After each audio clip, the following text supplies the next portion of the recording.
General Handel.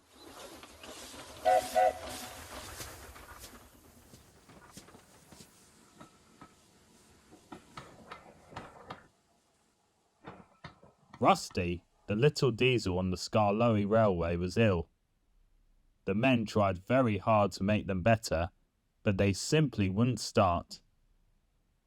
Skarloey took them away to be mended, and the manager talked to the other engines. "Poor Rusty," said Ivor Hugh sadly. "Who will help look after the line?" wondered Peter Sam.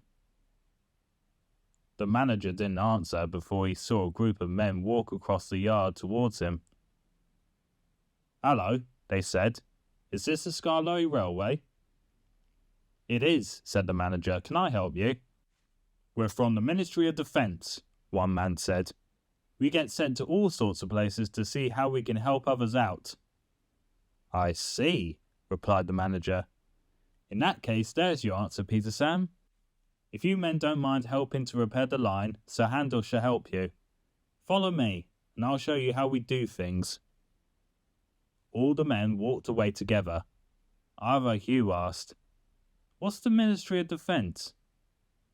"They're awfully important," said Sir Handel grandly. "They do very important things, just like me, you know.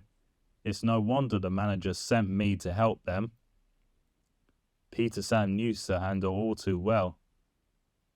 "Oh yeah, what kind of things?" he quizzed innocently. Sir Handel faltered. "Oh, well, you know, all sorts of things." "You don't know, do you?" "Don't be silly, of course I do," Sir Handel blustered. "They, you know, repair lines for important engines, that sort of thing." Peter Sam saw no more use questioning Sir Handel and gave it up.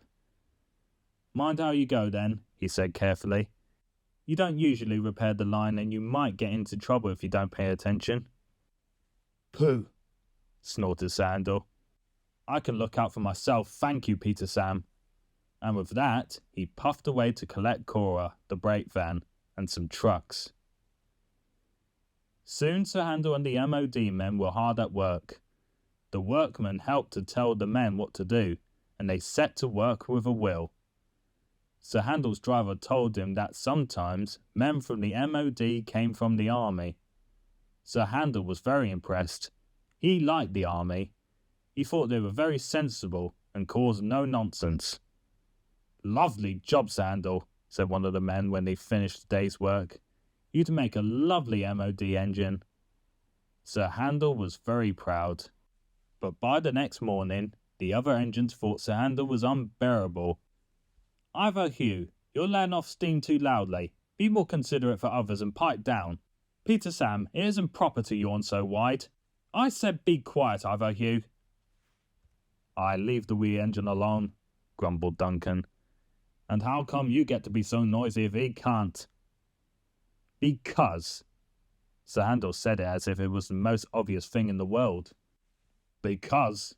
Is that because you're showing off again?" "Shut up," hissed Sir Handel. "I'll have none of your cheek, Duncan." "I'm no being cheeky." "You most certainly are. I'll have none of that in my sheds." "Your sheds?" "Enough, please," interrupted Skarloey. The two engines quieted down. "Sir Handel, you know better than this," he scolded.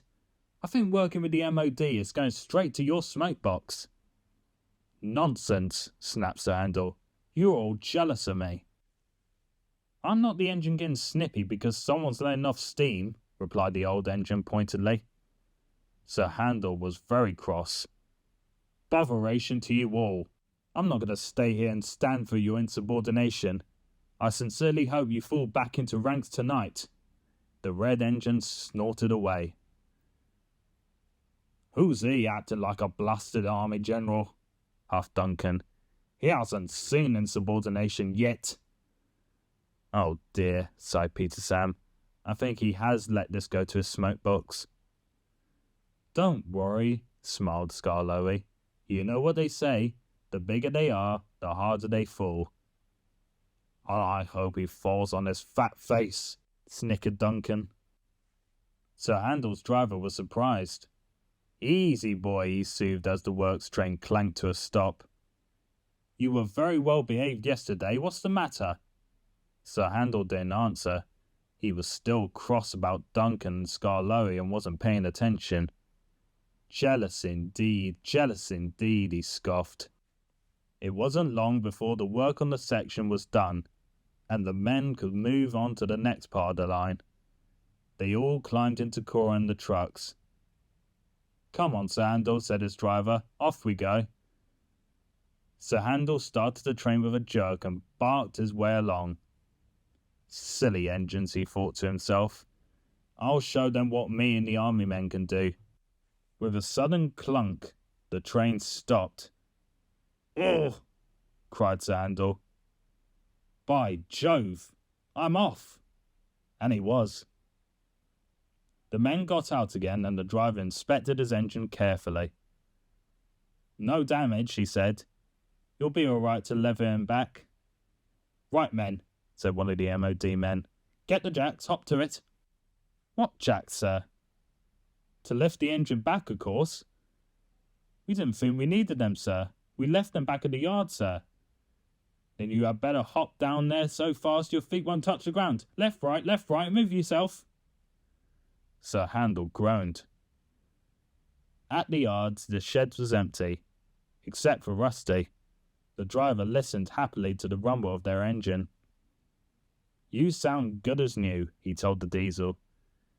"And I feel better for it too," smiled Rusty. "I can't wait to get back to work." They both spotted the red-faced man sprinting up to them, panting hard. "What's the matter?" "Sir Handel was off the line. We need the re-railing jacks and an engine to take him home quickly."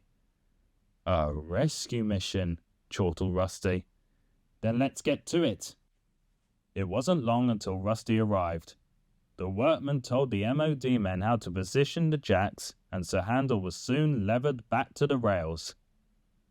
Rusty took him home as the men carried on. Sir Handel was glad the sheds were empty. "Not a word," he said to Rusty. Rusty only smiled, and they rolled back to work. That night, Sir Handel was the butt of many engines' jokes. They knew everything. "Rusty, you snitch," he hissed, but Rusty only smiled. "I never said what happened," they replied.